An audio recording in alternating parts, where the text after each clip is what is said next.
Welcome to Defensive Global. 2 days ago, an event shook the Middle East like never before. A hypersonic missile launched by the Houthi rebels from Yemen struck central Israel. For the first time, Israel and the U.S. defense systems failed to intercept such an attack. Today, we're diving into what went wrong, why neither Israel nor the U.S. detected this missile, and the implications this has on the region's security. 2 days ago, a hypersonic missile fired from Houthi-controlled Yemen traveled across the Red Sea and hit Israel near Ben Gurion Airport, which is one of the country's most important infrastructures. The missile traveled roughly 2,000 kilometers, crossing some of the most heavily guarded airspaces, yet it was not intercepted. What makes this strike even more alarming is that no casualties were reported, but it was still an alarming message to Israel and the world. Hypersonic missiles are no ordinary weapons. They travel at speeds of over Mach 5. And in this case, the missile crossed airspace patrolled by two advanced U.S. Navy destroyers, the USS Mason and USS Carney, both recently deployed in the Red Sea. Despite the capabilities of these ships, they, too, were unable to detect or intercept the missile. This attack has raised many questions about why the world's most advanced defense systems failed. Israel's Iron Dome, known for its efficiency against short-range rockets, was ineffective because it wasn't built to handle the speed or the range of hypersonic missiles.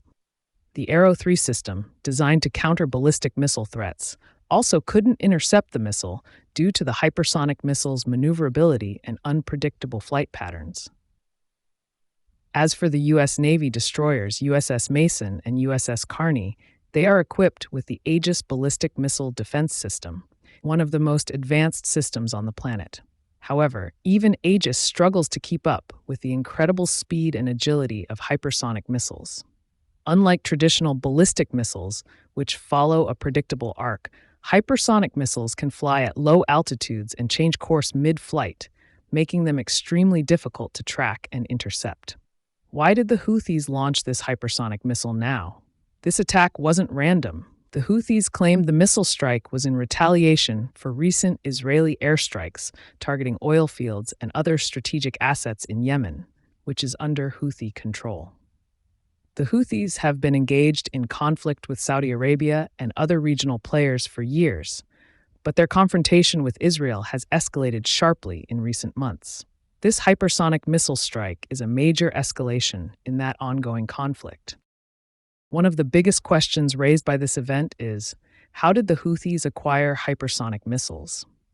The Houthis have never had access to this kind of advanced technology on their own.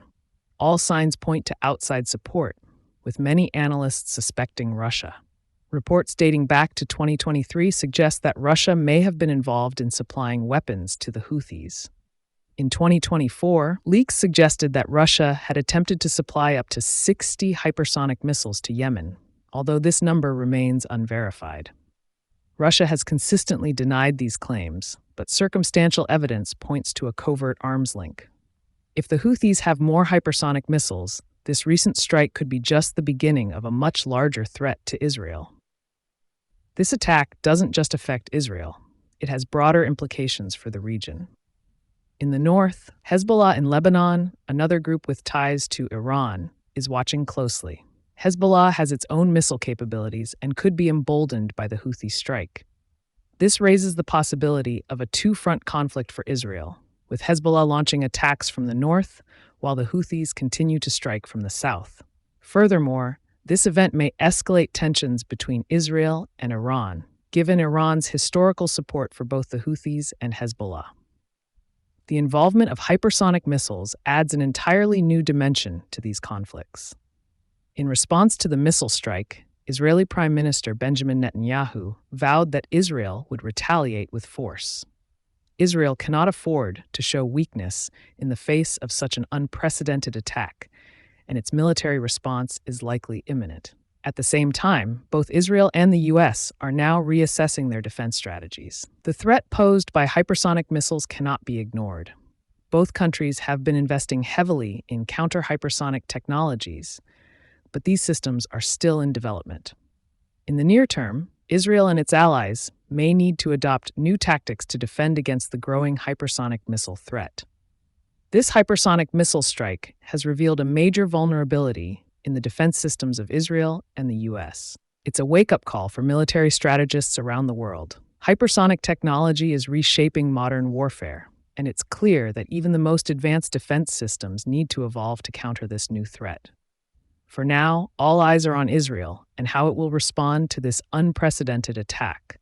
But the key question remains: how many more hypersonic missiles do the Houthis possess? And will we see more strikes in the near future? Thanks for watching Defensive Global. Stay tuned for more updates as this story develops. Don't forget to subscribe for the latest in global defense and military news.